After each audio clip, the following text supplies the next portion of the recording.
Yeah, Namco. So welcome to Namco Museum, fellas. This is the museum hall. This is the hall of the tortured souls that made this game. Look, see, there's one of them. I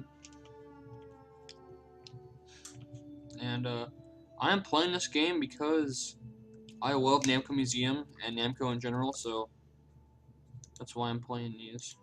There's really not much else to say. Let's just get into this. So, for those who don't know, Namco Museum is a game compilation series. Usually featuring at least the PS1 games. We feature 5 to 7 games. And they're all, of course, arcade games made by Namco. And this is the first volume, which has so many all-time classics. It has Galaga, that's Pac-Man. Pac-Man, Galaga, Pole Position, like all three of those are kind of lined up together. That's like the big 3 rotation right there. And then over here we have Rally X, which is a bit more obscure, but it's still got a US release, so it's not super obscure. Bosconian, which is sort of like in the same tier as Rally X, and then Toypop, which is like almost unknown. So you get a good variety of games here. You get 2 maze games, 2 shooters, a maze shooter, I guess, and a racing game. So that's nice. So we're gonna go ahead and start and do the games how they're presented in order. So we're gonna start with Toypop, which is probably my favorite of the compilation. By the way, I'm doing the Japanese version because why not? I don't know. I felt like doing the Japanese version, so we're gonna play it. And you can see here there's different exhibits or just items to read. It's all in Japanese, of course. And you can just look at them. You know, this is probably the best, one of the best aspects of Namco Museum is the fact that there's so much stuff to look at. There's like artifacts and like flyers and promotional things for every game. There's stuff like this. And it's really cool that they included all this stuff in the games. Because you don't really get this stuff in newer museum games. You did for the DS game, and you did I think for a couple other games. But it wasn't in Mega Mix. It probably isn't in the Switch games or in the Switch game. It was Volume 1, this first volume, that really started the whole museum thing. It was actually like a museum. That's the most important part. These were museums. They weren't, they were virtual museums, so they were still museums they could look around in and actually walk in and look at different artifacts from these games, which I think is really awesome. There's even sprites to view. Look at that. Look at those funny characters. Look at that funny little Pac-Man with that cute little nose. I'd bite it. I'd suck it. Anyways, this is Toypop, which really could have had a better room, honestly. I think they could have done way better with this room. It's so barren and empty. It could have been way better. Especially because Toypop's such a colorful game. It's like, they really rushed this room, I think. I don't know what they were thinking with this room. But the game plays great, and that's the most important part. These are all emulated, of course. I have the first 3 volumes, but I'm just going to emulate them all because it's easier. So, kind of change the orientation of the screen a little bit. Yeah. Oh my, that's not what I wanted. Okay, well, this is what we're going to live with now. So this is Toypop. Toypop is a... Oh.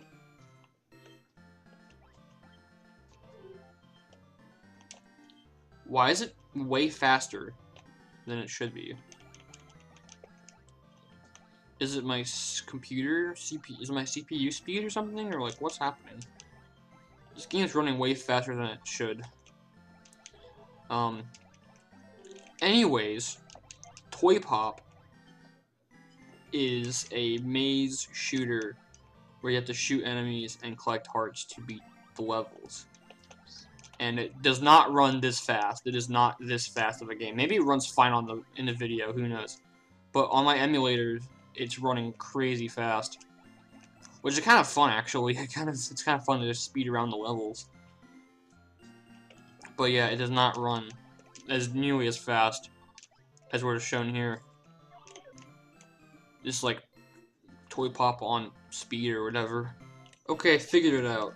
I realized why the game was running so fast. It was because the overclocking in EPSXE was high up. It was at 2, so I set it back down to 1, and now the game runs just like it should, pretty much. It's a bit jittery because it's on a computer, so it's a bit slow. But it's not as fast as it was before. It wasn't like Sonic the Hedgehog fast, so that's good.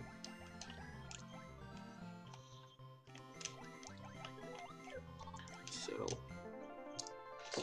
there really isn't much to say about these games. I mean, a lot of them are like timeless classics. I mean, this one's not really a classic because no one knows about it, but I think it's a great game, and it's definitely timeless. But you know, it's just, yeah, they're fun games. They're really good games. A lot of them. I guess I could talk about the weird cult fan base this game has, or that one DeviantArt post. I don't even want to go there. See, this is how I was playing it earlier, but now it's like you get the jet boots and you can run super fast. That's how it was earlier, but that's just because it was overclocked. This is how you run with the jet boots. There's a weird DeviantArt post about someone wishing that the girl from Toypop was their sister or girlfriend, which is very, very weird and kind of creepy, and I do not like it at all. I won't play these games for a long time. These are short games, a lot of them. They're like just quick, just simple games to play, like a few minutes at a time. This one actually has an ending though, so you actually can beat it. There's a few games that have endings from Namco. I believe Sky Kid, Rolling Thunder, Witcher Valkyrie, this game, and Baraduke. I think it's pronounced Baraduke, because you know it's Japanese, so you pronounce the E. And there's some other ones too.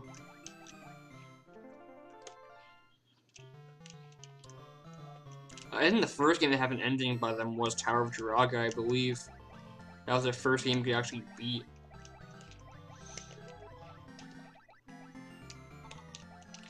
But we'll get to that game in Volume 3.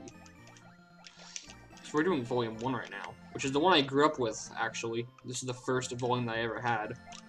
I believe it was a hand-me-down from possibly my aunt or another family member. I don't exactly know. But it was the one I grew up with and played the most, and the one I have the most attachment towards. And it's also one of my favorite volumes because I like the selection of games. And I'm also screwed. This is a good selection of games. You got Pac-Man, you got Galaga, you got Pole Position, you got like some of the all-time classics. And I just fucking got a game over. But you got some obscure ones. You know, it's a nice starter volume. I think Toypop was a great inclusion for the first volume. And my name is gonna be, well, I have 5 spaces, so might as well go with my actual real name.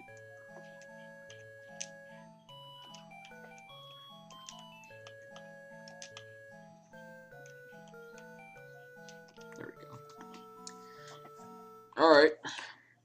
And to quit the games, you just gotta press triangle. Head to museum. And then that's that. On to the next game, which I believe is Bosconian.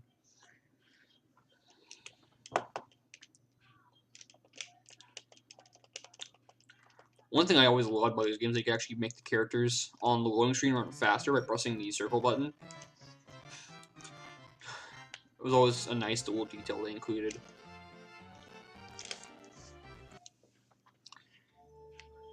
For volumes 4 and 5, they just had static pictures as loading screens, which is kind of lame, but it's okay. I also just love the museum itself. It's very ambient. It's very, you know, I see it as being inviting, but like, you know, like this is like I would want to live here. Yeah, I love the music and like just the fact you can see the sky above you. It's just really, I think it's really scenic and like lovely. It's beautiful.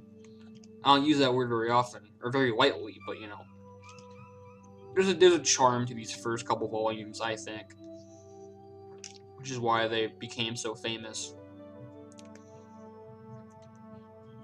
Once again, we can read the how to play sprites. It's all sort of the same for each room, just the game's different, and the little